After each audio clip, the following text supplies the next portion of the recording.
Pagpalang hapon sa inyo, aking mga anak, na aking mga hinirang. Nais kong magbigayan kayo ng kapayapaan sa bawat isa.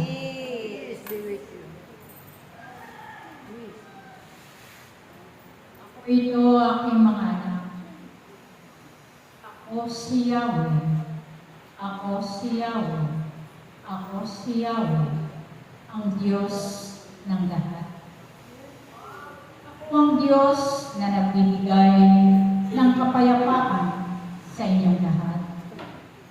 Ako ang Diyos na nagbibigay ng kaligtasan sa inyong lahat. Ako ang Diyos na nagbibigay magbigay ng kagalingan sa inyong lahat. Ako ang Diyos na dapat ninyong paglingkuran habang kayo'y narito sa mundong ibabaw. Tandaan ninyo, aking mga anak, wala kayong magagawa kapag kayo ay hiwalay sa akin. Ngunit ako na inyong Ama ay may magagawa sa bawat isa sa inyong lahat. Kaya nawa, pagsumikapan ninyong palagi na kayo'y makasunod sa aking kalooban at sa inyong pagsunod sa aking kalooban, tunay na kayo ay aking pagpapalain. Ang nais gumaling ay humingi sa akin ng kagalingan. Ang nais na lumakas ay humingi sa akin ng kalakasan. Ang nais ng pagpapala ay humingi sa akin at bibiyayahan ko kayo ng masaganang pagpapala. Kaya tandaan ninyong lahat, aking mga anak, ang aking mga aral na inyong napapakinggan, ito ay inyong isabuhay sa inyong mga buhay. Sapagkat kayo'y aking tinawag, kayo'y aking hinirang sa aking kawan, upang kayo ay maglingkod ng tapat hanggang wakas ng inyong mga buhay.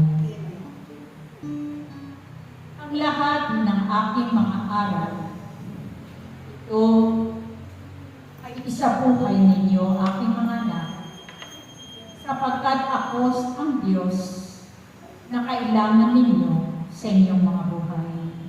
Ako ang Diyos na nag-iingat sa inyong mga buhay. Ako ang Diyos na nagbibigay sa inyong lahat ng pagpapala sa inyong mga buhay.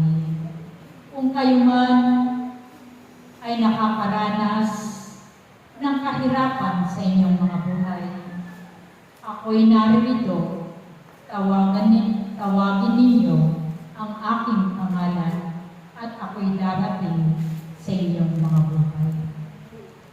Naway kayong lahat ay maging mabuti sa inyong kapwa. Naway maging malinis ang inyong mga puso, sapagkat ang puso ninyong lahat ay aking pinanananahan. Nakatatak ang aking pangalan sa inyong mga puso. Kaya nawa maging mabuti kayo sa lahat ng inyong kapwa. Magpatawad kayo, aking mga anak, sapagkat pinatawad ko na ang inyong mga kasalanan.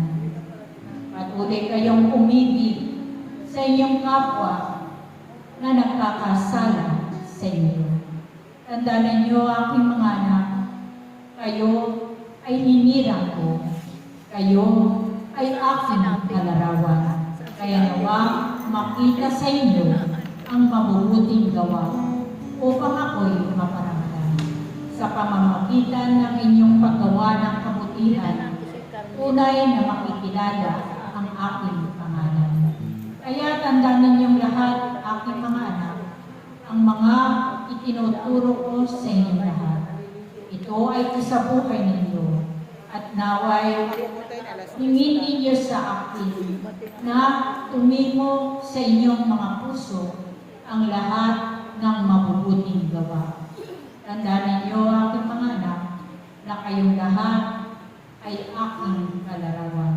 Kaya nawa makita sa inyo ang mabubuting gawa upang maparangalan ang inyong Ama na inyong pinapiling tunan.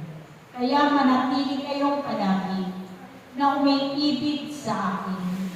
Ang nananatiling umiibig sa akin ay tunay na makakamit ninyo ang aking pangako na buhay na walang hanggan.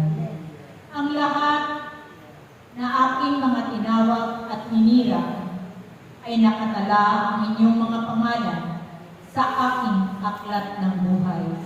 Kaya nawa, pag sumikapan ninyong palagi na kayo'y makasunod sa aking kalooban. Salamat sa inyong paglilingkod.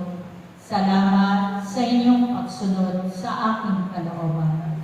Salamat sa inyong pagbabaan ng loob.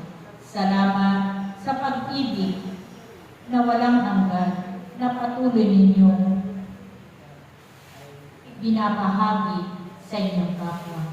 Salamat aking mga anak at kayo'y narito sa araw ng gawain ninyo sa akin. Salamat sa inyong lahat. Kayo ay aking pagpapalain. At ang ipinangako ko sa bawat isa sa inyo na pagpapala, ito ay makakamit ninyo sa inyong mga buhay. Sapagkat ako'y Diyos na hindi sinungaling. Ako ang Diyos na tapat ang pangako sa bawat isa sa inyo. Kung nahihirapan man kayo, darating ang panahon na kayo'y hindi na maghihirap magpakailanman. Salamat sa inyong lahat, aking mga anak. Nawa, umayo kayo at ipalaganap ang kabutihan sa mundo. Ipalaganap ninyo ang aking salita upang makilala na ang Diyos na inyong pinaglilingkuran ay Diyos na buhay. Salamat sa inyong lahat. Mahalaga kayo sa akin. Iniibig ko kayong lahat. Salamat sa inyong lahat.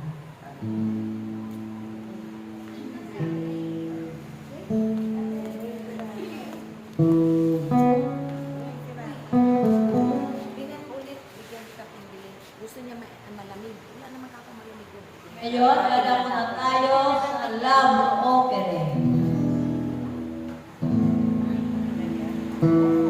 Bumili ka ng kilot, saka ano.